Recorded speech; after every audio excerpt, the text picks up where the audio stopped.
We're live and now recording. Great. Katie, can you please start us off with roll call? Yes. Mr. Antonio? Here.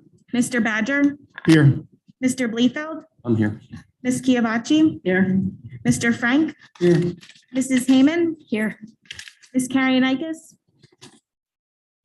Here. Dr. Morris? Here. Mrs. Ginsburg? And Sachi Mehta? Here. 8 present, 1 absent, and 1 student board rep this evening. Thank you.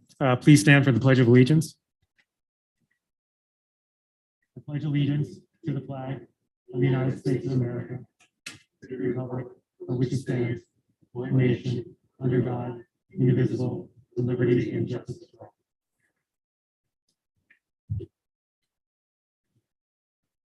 I'd like to welcome everyone to the June 6th, 2022 public meeting of the Wissahickon School District's Board of Directors. I'm filling in for our board president, who is unable to be here tonight. And this evening, the board will be voting on items reviewed at our work session on May 31st. I'd also like to note that the board met in executive session immediately prior to this meeting to discuss school safety and collective bargaining, and apologize for the delayed start to this meeting as a result. Item 2 on our agenda notes our recent meetings, while item 3 lists our future meetings through August. We have no presentations tonight, so we'll go straight to our first public comment period, where we'll hear comments on agenda items only. And again, agenda items are topics that are listed on tonight's agenda. Comments on other school-related topics not on our agenda should be held until the second public comment period later in the agenda. We're going to alternate with in-person speakers with speakers on Zoom. You'll have 3 minutes to speak.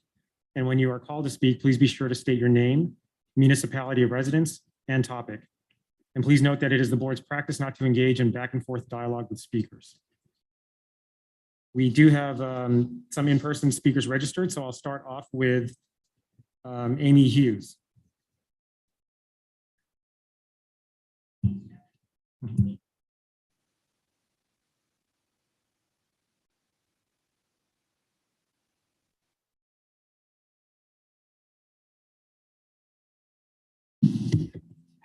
Thank you. Amy Hughes, Ambler Borough. I just had a sort of a quick thing on the agenda item about the high school traffic conversations being put on hold. I understand the reason. It sounds like we are waiting to determine if we are going to move forward with later start times. And I understand and I agree that, spending money on what could be a temporary or short-term solution is not ideal. But I really am not in favor of shelving conversations for a school year.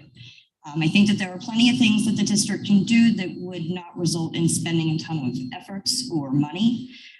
There's a lot of renewed or increased interest in the walking, biking, riding to school. It seems like it would be a missed opportunity not to sort of extend on that, sort of push that reach to educate these 5th grade students. We have a unique group that is bused up until 5th grade, and then in 6th grade, they're walking all of a sudden a route that they've never walked before in the dark for a good portion of the year. I'm in favor of kids walking to school to the extent that they can, but I think that we need to do more to provide a safer route for them. They have additional challenges that the elementary kids don't necessarily have. Again, they're walking in the dark. They're contending with student drivers that are scary. They are, cutting in and out of the woods and running out into the streets. And quite frankly, if you've been to the high school, these kids are wild these days. By the time they get to that corner, it is a near miss almost every single day. I saw that there were discussions about a crossing guard. I'd love to know how that went and why we can't get one down there. It just seems like shelving it for an entire school year is a bit disappointing to me. And I would ask you to reconsider that and not hold off for a maybe. We don't know what we're going to do with school start time. So just saying, oh, well, good luck walking for another year. I think it's worth looking into some other things we could do without spending a lot of money. Thank you for your comments. Katie, do we have any registered speakers on Zoom? No one is registered on Zoom. Okay, so then we'll go to our second in-person speaker, and that is Carmina Taylor.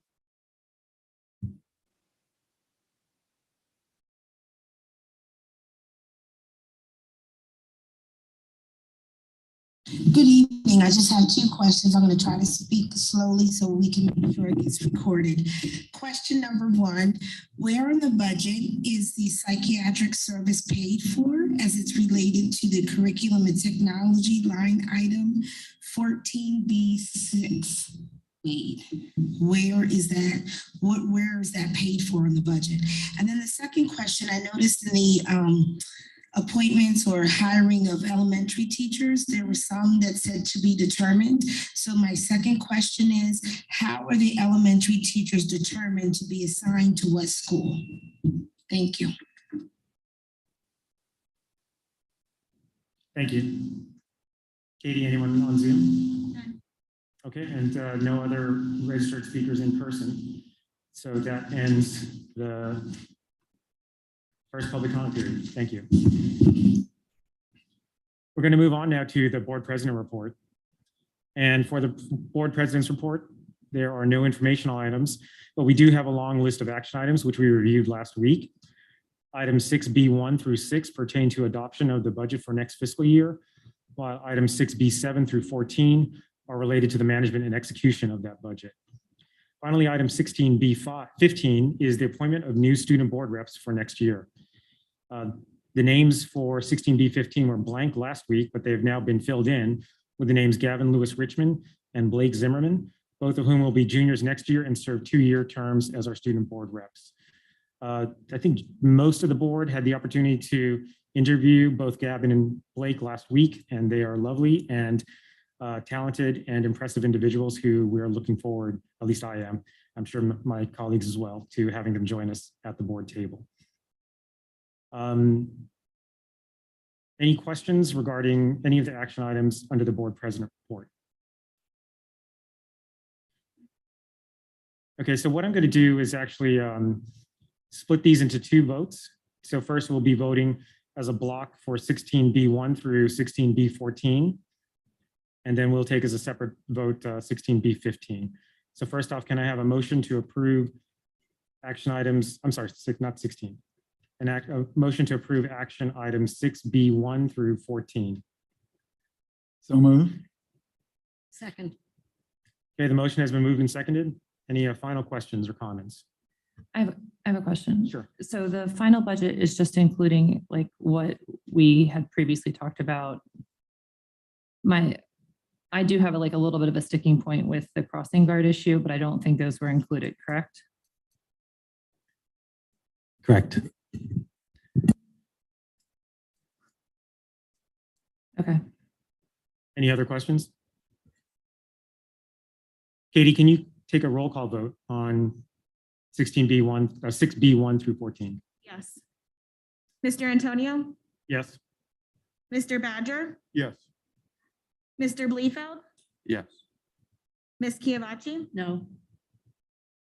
Mr. Frank, Yes. Mrs. Hayman, Yes. Ms. Karyonikis, Yes.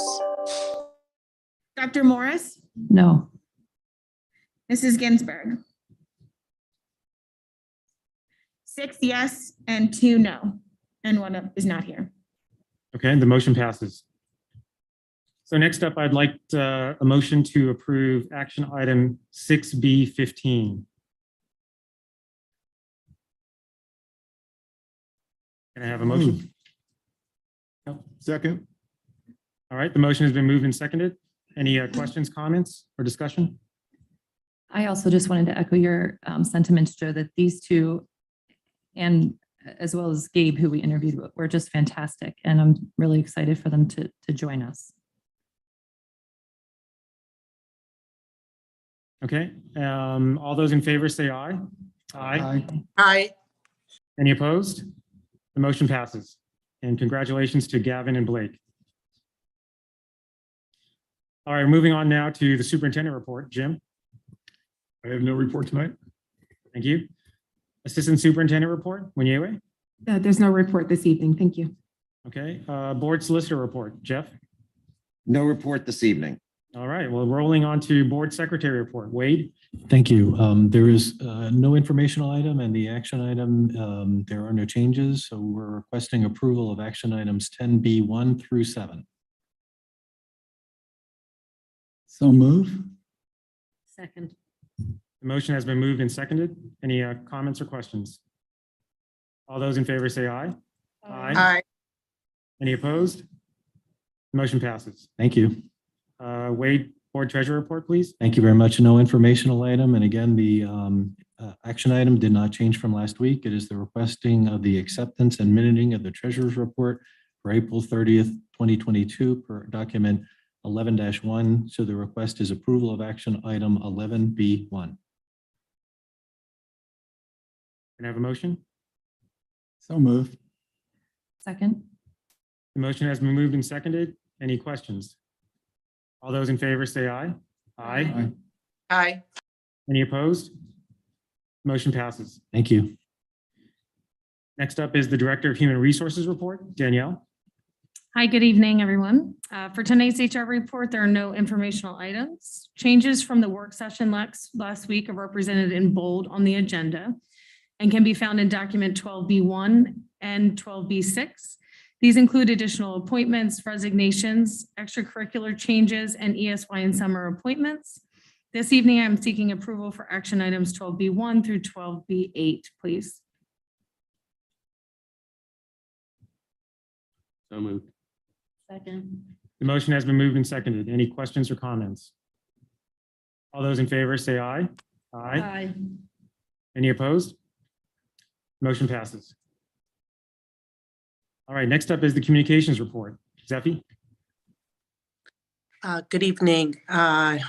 Sorry, Rodney, I don't mean to put you on the spot, but I've been out sick for the past week. I do not know if you were able to make the last informational meeting on the early start times and if you had a quick overview. If not, it's fine.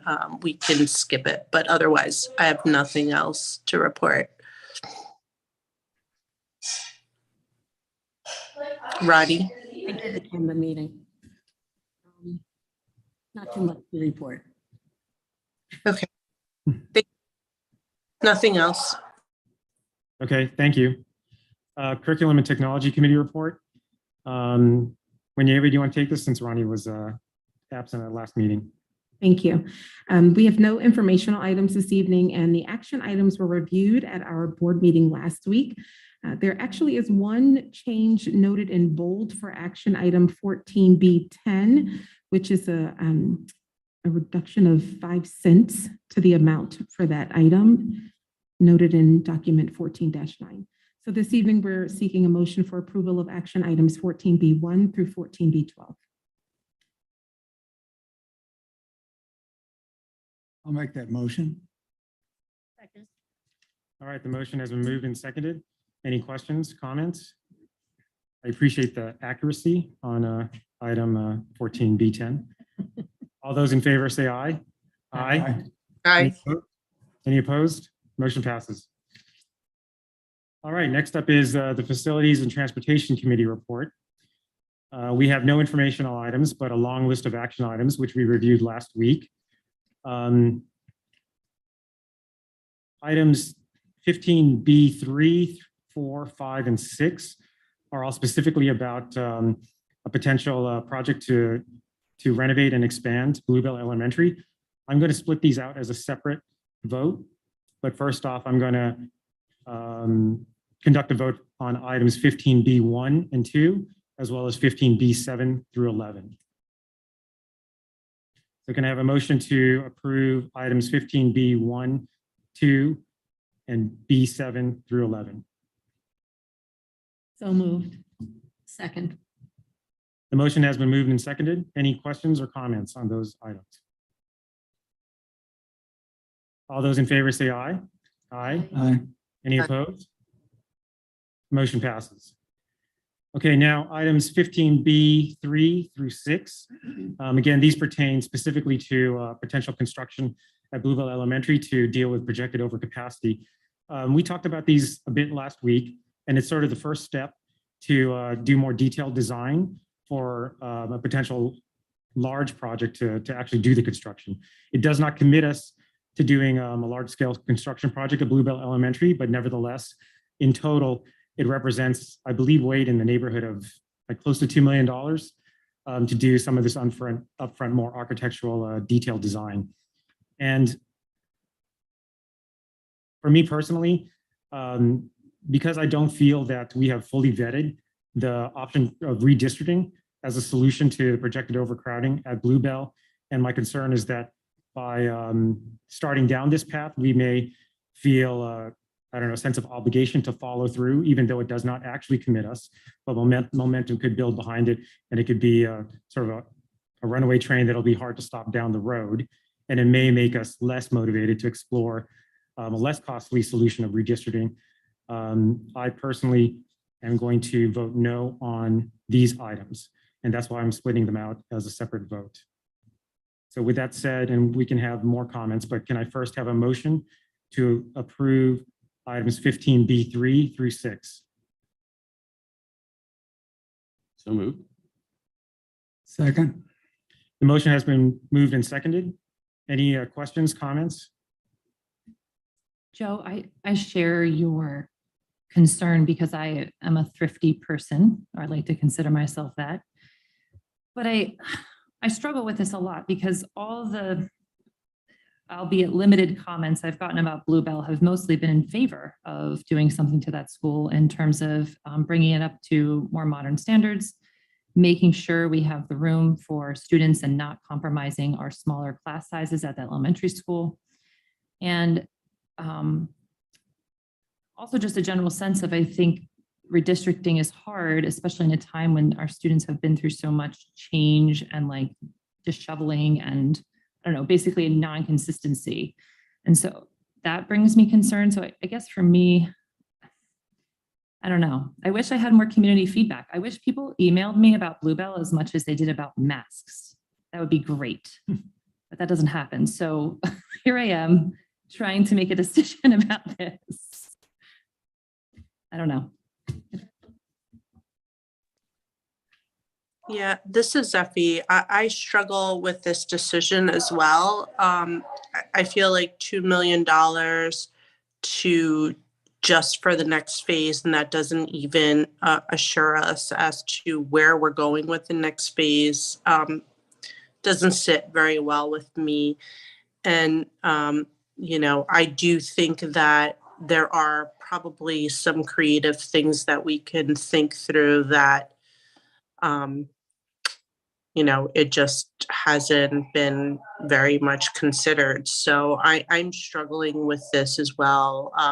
And I too have not gotten any feedback from anyone. So I'm with Deanne on this. I'm unsure of this next step. We are voting on the next step, right? Yes. So I don't, whether you're unsure or not, we're voting on it. And the fact is, from what I understand from all the meetings we've attended, both either virtually or in person, we've been presented with multiple options. It appeared that it was favorable among the board that renovating and bringing up to current standards the schools that we have for a whole lot of students who don't have that at this point was optimal to other areas that we didn't hear anything that gained any momentum in terms of redistricting or things that people didn't, certainly from what I heard, believe was a positive in that regard. So I think based on what we have, again, we're not committed to it, but I think we have discussed the possibility of moving forward with this plan. We've discussed it at length at different meetings. We've had multiple speakers. We've had multiple presentations, both here and at the school. And I certainly, I'm ready to vote to move forward with the possibility of an opportunity that will be to the benefit of as many students as we can without having to disrupt as many students as could be disrupted. Any other comments? Yeah, I agree with Marshall on this. I think that I'm also ready to vote. I think that we did look at a lot of different options for what we could do to make that building better. And I think it would only be in the best interest of the kids. I mean, I don't know. I think redistricting may be disruptive to families, like especially if, you know, in terms of like where they would have to go, how they would get there, transportation, et cetera. So I would like to vote also. Just to clarify, we are voting. This is not a motion to table the vote. Any other comment? David, Paul, look like you're about to say something. Yeah, I'd just like to, one comment and one question. Just for context, being in the business of real estate development in particular, it is not uncommon to have to spend, it's all relative, but a large sum of money during the early phases, during the due diligence phases of a project, in order to, one, determine whether they're feasible, determine whether what options might be available. It takes some investment up front in order to find those answers. So I'm not so concerned with going down the path to explore this further to determine if it's the best direction for us. So I just wanted to add that context. The second point is really a question. My understanding of the benefits of this project are beyond just the capacity issue. And maybe Wade, you can refresh our memory, but I also understood that there were some other ancillary benefits in terms of improving the building that were going to be necessary regardless. So maybe you can remind us of that. Sure, and Dr. Crisfield can jump in too, because I may forget some, but one of, from a safety standpoint, we're happy because we'll be separating the buses from the parent drop-off. That'll have, the parent drop-off will be longer so that the cars will stay off of Skipback Pike. This will create a very large space, much like Stony Creek, which will allow additional large events and or the splitting of that space so that partially could be used for kitchen cafeteria, and then the other part could be used for physical education, which frankly right now is very, very difficult. And it will be a much more efficient operation from that standpoint as well. Dr. Crisfield, did I miss anything? No, you hit it pretty much on the head. I'd say that, yes, the capacity is what kind of spurred us to look at this in the first place. But also the core facility that Wade pointed out, the gym, cafeteria, and other pieces of the building. Like there's for a school building to operate, there's got to be small spaces, small group rooms, flexible spaces. And the building just doesn't have those to any extent compared to the other three.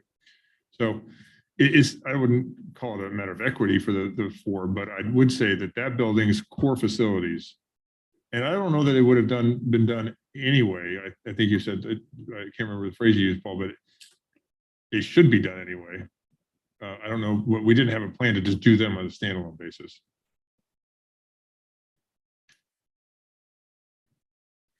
Yeah, so I agree with Joe that we didn't spend a lot of time vetting the possibility of redistricting. My recollection is that there wasn't a lot of appetite among the board for that when we considered this before. It's not too late to consider it, and we have, I think, a precedent for having started down this road with the middle school pool reconstruction projects before and spent a substantial amount of money and then stopped at that point when we found out the bids were going to be more than we could afford. We don't know if that's going to happen or it could happen now or not. However, for me, I think that the need to upgrade the school, bring it up to as modern standards as we can and meet the capacity needs is the overriding factor, and I'll be willing to move forward with it myself. Thank you. Ronnie, any comment? I would like to move forward as well. And I think of Bluebell School, which was the first school I taught at in this district 25 years ago. And it was old and like, oh, isn't this a cute little school where you can't get through the hallways? That was a long time ago. We definitely need to do something there. So for me, this is not a question of whether or not it'll be beneficial or good for Bluebell, the building, as well as the community. It absolutely will. It's more about the opportunity cost of investing in this versus other things. Investing in Bluebell in the manner that we're sort of contemplating then precludes us or takes away from our ability or the option to make renovations at another building, for example, the high school, or even contemplate a new high school at some point. So that's part of what weighs on my mind. Again, it's less about the specifics of Bluebell itself, but what's within the context of the district as a whole and the opportunities that we're foregoing or closing down by putting a significant capital investment here. The other thing too is that at the end of the day, what my recollection is we're talking about an overcapacity issue of about 100 students, where at the same time we're projecting Shady Grove Elementary to be under capacity or have available space for about 100 students.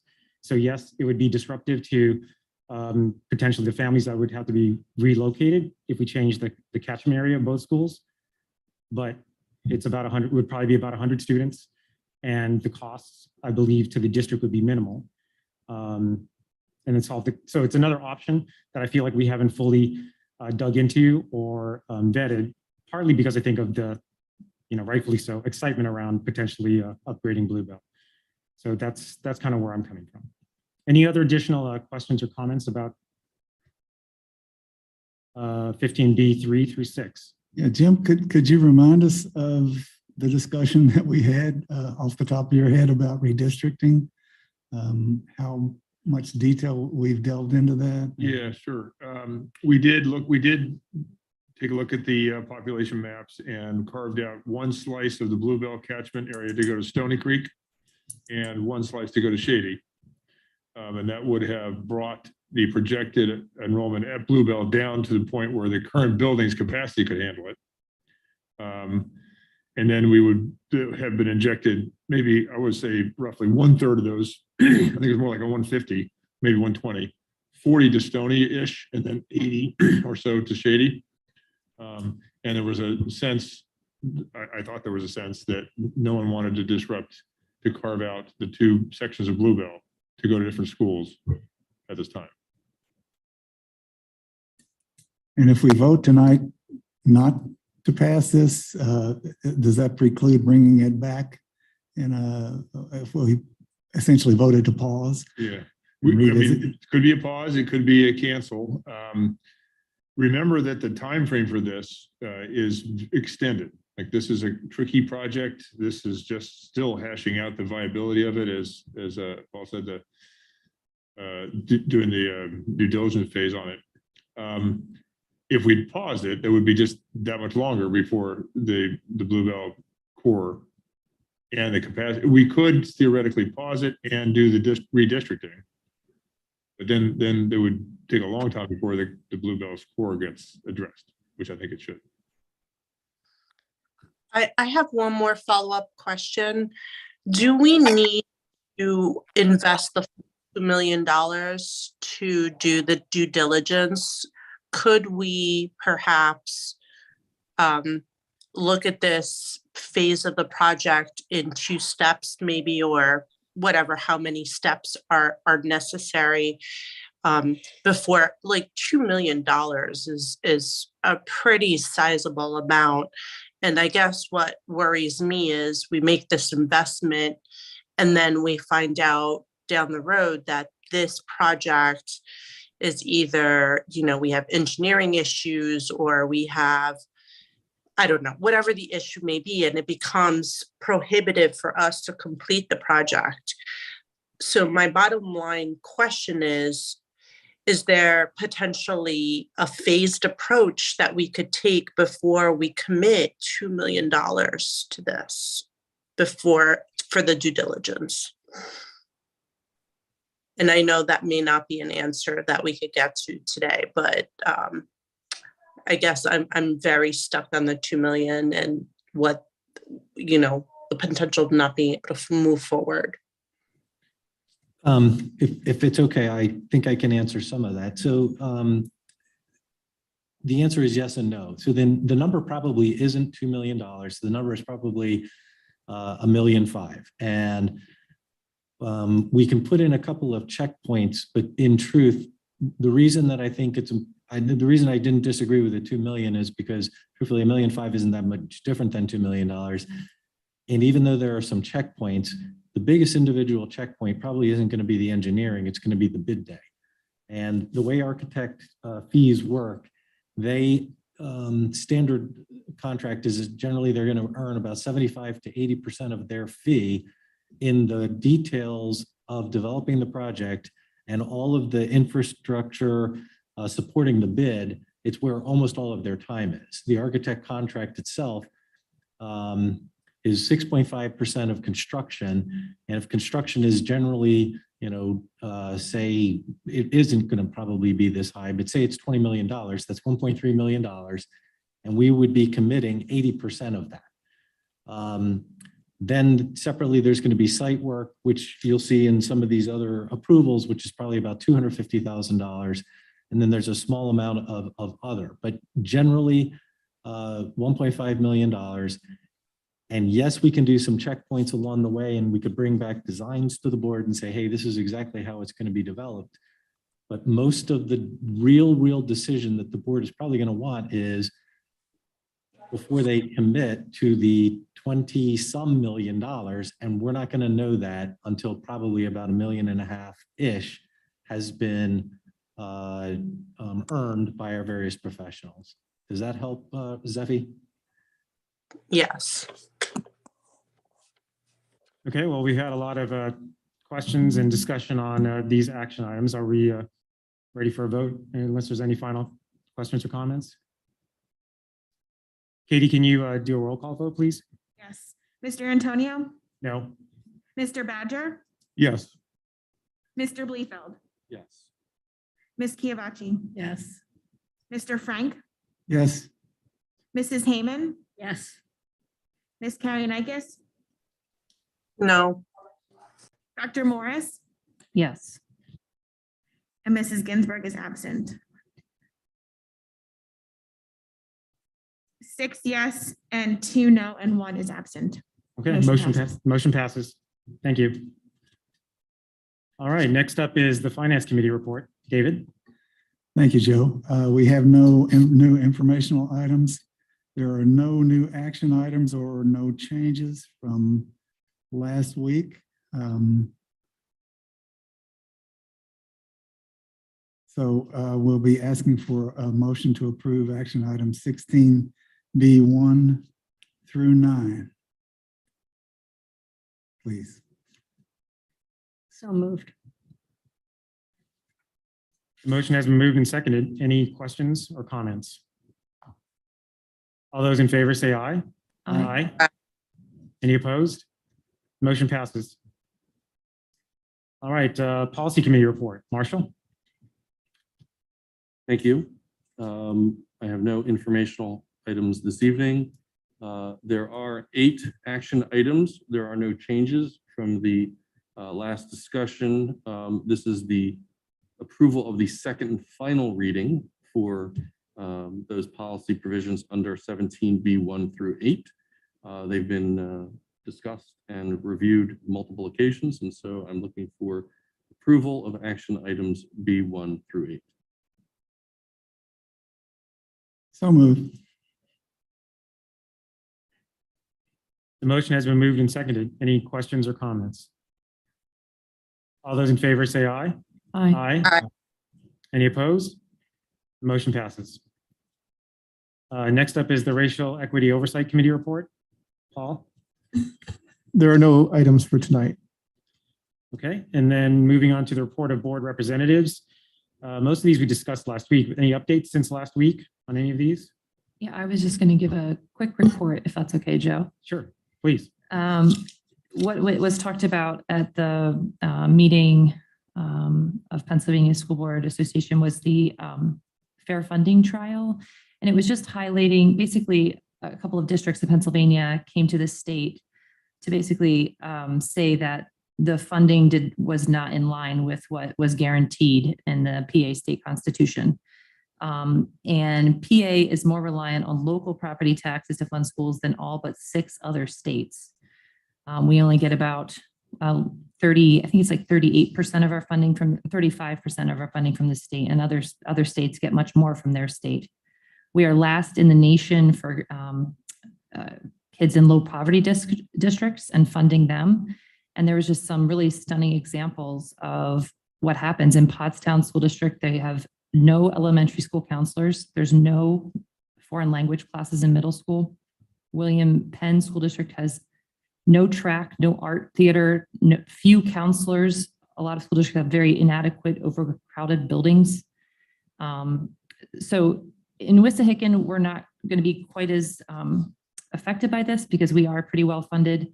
But the system is just really unequal to that it violates the state constitution according to the lawsuit. So the closing arguments happened in March, and I guess there hasn't been an update yet, but basically other states have had similar lawsuits, and I guess there's been level up funding. This pressures the state government to basically increase funding to the districts that needed the most. So it would not likely affect Wissahickon directly very much, but it is really important for other school districts in this state. Thank So you. that's it. Thank you. Any questions or comments? All right. So we're going to move on then to the second public comment period of the evening, where we'll hear comments on any school-related topic. Again, we're going to alternate in-person speakers with speakers on Zoom. Same rules from the first public comment period apply here. And we have a couple speakers in person. I'm going to start off with our first one, and that is Amy Hughes. Amy Hughes, Ambler Borough. Wait, Katie, don't start the clock yet. I forgot something from the agenda item. No, I'm kidding. But really quick. On 14/12, it was about the mental health services for the summer and I think for the next school year going to Aldersgate. My question is, does this mean that we no longer recommend or use child and family services? If so, what does that mean for the kids that are already receiving services through the district for or with them? And these days, we need as many of these outside resources as we can possibly get. It would be money well spent. On my not agenda item. All right, guys, I am standing here and I am feeling so discouraged and I am feeling so dismissed by you, your lack of response or even acknowledgement of what is going on at the high school. I feel like I've been standing here. I have been begging you. I have been pleading with you. I have been asking you for the entire school year to please hear me, to hear these children, to take some action, explore some other disciplinary measures, employ more counselors, do something, anything, address this issue. I have seen this board, this administration, act with post haste to pull a book out of the library. I've seen you launch a counterattack online because your feelings were hurt when the teachers and the staff showed up to plead their side to the board, which they do every single time. Where is the communication from you on the fights that are going on at the high school? Where is your outrage? It is not okay to sit there and say this is not just a Wissahickon problem. All schools have these issues. It's not okay to say parents need to do their jobs. It's not enough to say that this is society's fault or to blame MMA fighting. At what point does the right to the majority of students to receive an education in a safe environment stop taking a back seat to the bad behavior of a few students? Are you waiting for someone to be carted away by ambulance? A lawsuit? I've asked you repeatedly to engage the community, create a task force of some sort, allow us to work together to find a way to help a problem that is not just mine and not just yours, but ours. And you won't do it. You don't want my help, but you're not willing to address the issue either. If it's happening in your buildings, it is your problem. I do not know how much louder these kids can scream before you hear them. Teachers, staff, counselors are burnt out like never before, and it is not and cannot be their problem alone. It is why you're sitting at this table. It's why I voted for you. You're supposed to care about the future of this district. These kids are going to be out in the real world in real short order, and this is the last opportunity to guide them in the right direction for so many of these kids. Your goal should be to leave this district better than you found it. Having an alumni that you are proud of and having alumni that is proud of this district should absolutely be part of that. And if these kids are not succeeding in our own buildings, they're not going to in the real world. And that is a reflection on every single one of you. Please do something. Thank you. Katie, do we have anyone with their hand raised online? Yes, we have Jackie Woodson.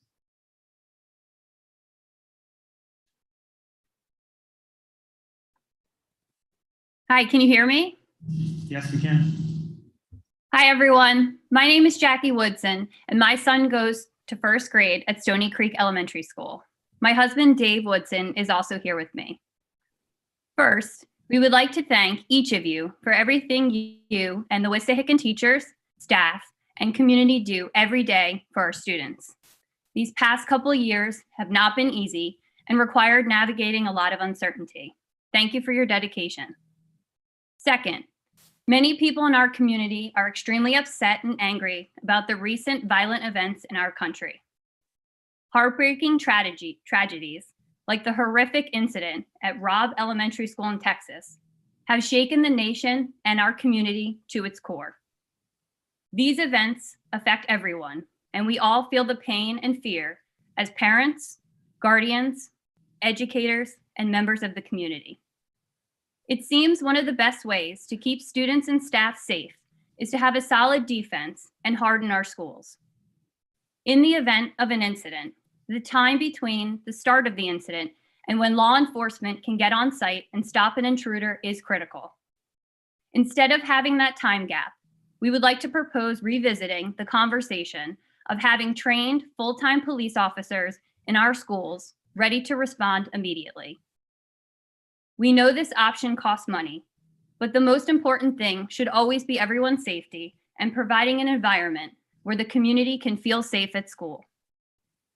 We feel very strongly about building the most robust defense to protect our school community. We will be reaching out to board members directly to continue the conversation and hope there is a discussion on this topic at the next board meeting. Thank you for allowing us to share our thoughts about this very important topic. We know we are not alone in exploring every option possible to best protect our students, teachers, staff, and schools. Thank you.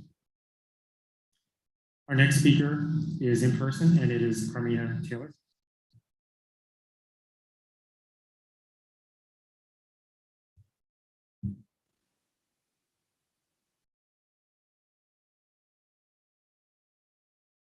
So I want everyone to know I'm prepared to be arrested tonight if I go over 3 minutes. First question, did you have a community meeting at Bluebell about Bluebell? It seems to me that if you're not getting emails about them, then maybe you should come to them and have a meeting there, couple it with an event. I don't know.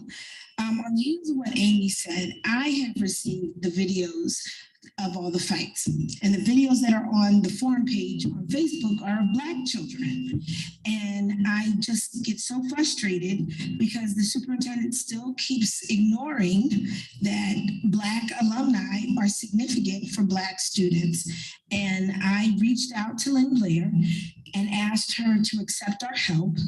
And she said they got it. So another alternative, Amy, is to bring back the M4 day or the M4 security that had Black police or Black officers in the school, bring them back. Black children need to see a presence of Black people. We have a way of loving on our kids that you can't. It's just that simple.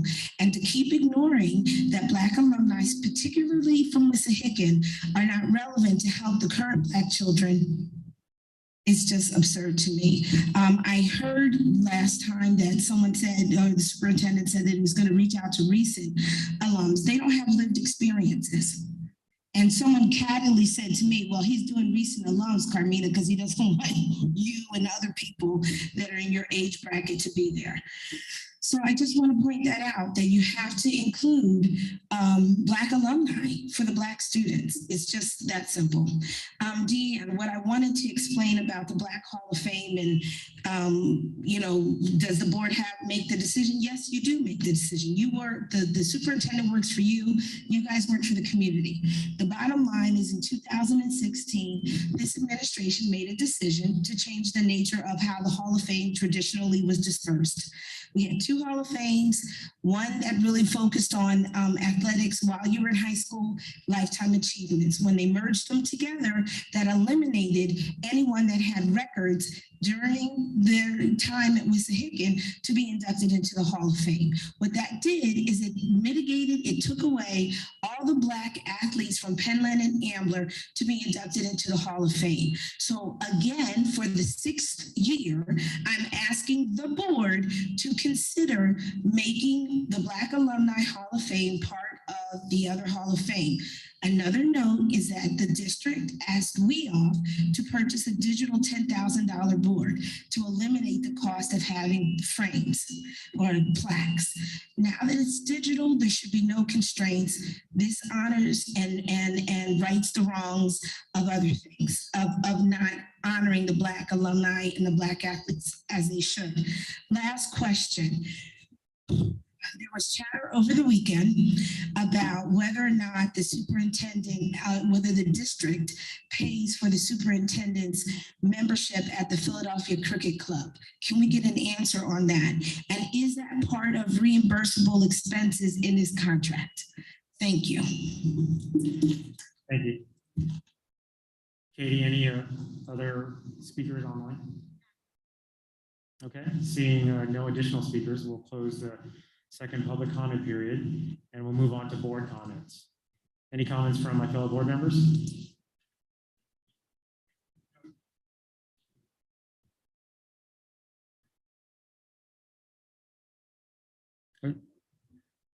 With regard to Amy's question regarding the mental health item, is there anybody who could just give an update or identify that so that we can answer the question that you, I think that's an important one. Sure, I believe that was 14B12. My mic is off again. 12, sorry. Yeah, 14B12. Can you provide any details on that, please? Yes, thank you. So the services that are outlined here, where we're going to contract with Aldersgate Youth Service Bureau, does not replace child and family services. Child and family services are school-based outpatient services that are paid by families through their insurance. That will remain. So Aldersgate is not replacing that. Yes. Thank you. Any other board comments? Jim, last week when Carly spoke, she talked about you possibly reaching out to the community with specific things, or we talked about maybe a task force with recent alumni and high school students. Are we in the process of trying to make those things work? Yes, what's the time frame will be the high school principal, Dr. Blair, will share out a list of things that we have in mind, and it also included, by the way, tonight's budget vote was the safety team. So now that that's actually official, that can be shared out with faculty on the 13th, and then she will send a note home to all Wissahickon families, high school families, on the 14th. So I think it's Tuesday. Are we able to hire, I think it's for 3 additional security officers, correct? It's called safety team. They would be unarmed. Their purpose would be to move about the building all day, establish relationships with students, know which students need to be where when, and keep an eye on things like ajar doors or cameras and things, and just be there, be a presence in the building, which we feel will be much better than the people we're basically renting now or contracted services now. Will any of that team be Black males, would you say? Because right now our SRO is a white female. I just wondered if we had plans to diversify, to Ms. Taylor's point, making sure people see who they are in those people. Yes. Okay. Other board comments? How about our student board rep, Sachi? Yeah, I just wanted to say something about the fights, just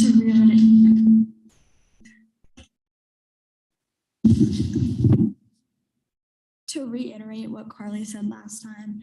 And I just wanted to make it known that the fights last week that were happening, like Ms. Carmina Taylor said, that they're mostly students of color. And I just wanted to make that known. It's not something that can be fixed, obviously, like overnight, and it's not an easy solution, but to see other students of color and only students of color, like being involved in the violence is kind of unsettling. So I just wanted to make that known and how that's perceived as like part of the student body. Thank you. Any other final comments? I just want to say, I think we all, as a board, want to do something. I personally would love to do something. Like, I just don't have immediate answers. Like, I hear the students, I understand, like, I have kids in the schools. I would love to do more things, but like, I don't know what those answers are. They don't think they're easy answers. I mean, Jim, I think we're trying to move forward with things, and we hear what people are saying, but it's like nothing is an immediate action. I don't think. I don't know. Can you solve the world's problems for me, Jim? I mean, there have been over 200 mass shootings this year in this country. Like, think about that for a second. Like, we called on Dr. Crisfield to write an email to the community when the Robb Elementary shooting happened. And the truth of the matter is, this happens really frequently in this country. And it's like unsettling to me that this, not that this one is more significant than other lives, but like, I understand personally having elementary school students, the horror of that is, but like, there are also other people losing their lives every day to gun violence in this country. I don't know the answer, you know? I don't know. Anyway, I'm just saying I'm a human being who wants to make things better, and I'm not sure how.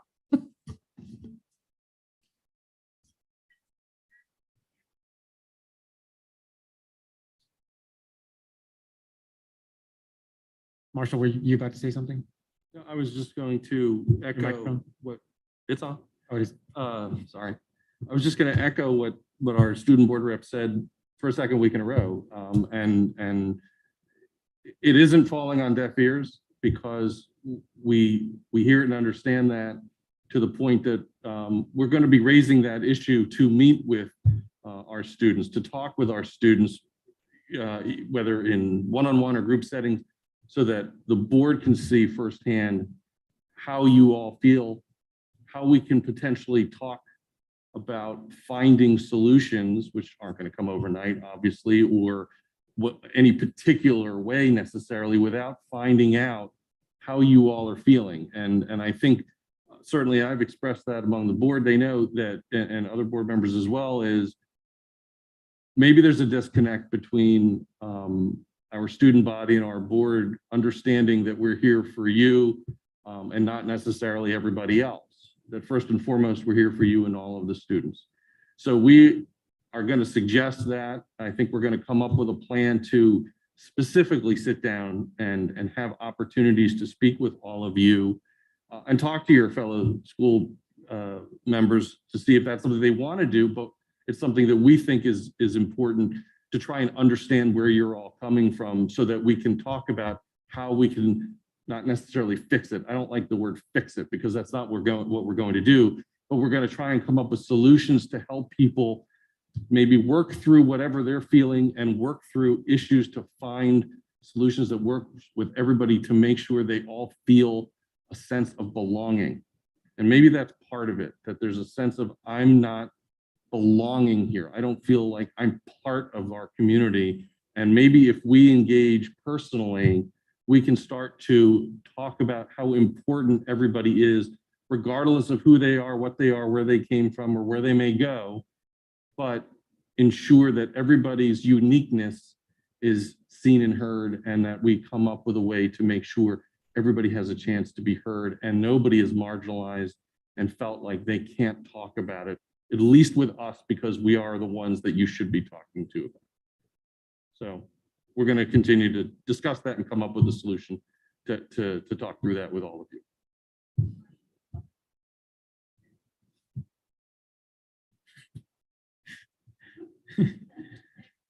All right. Well said. Any other comments? All right, then can I have a motion to adjourn the meeting? So moved. All those in favor, say aye. Aye. Meeting adjourned.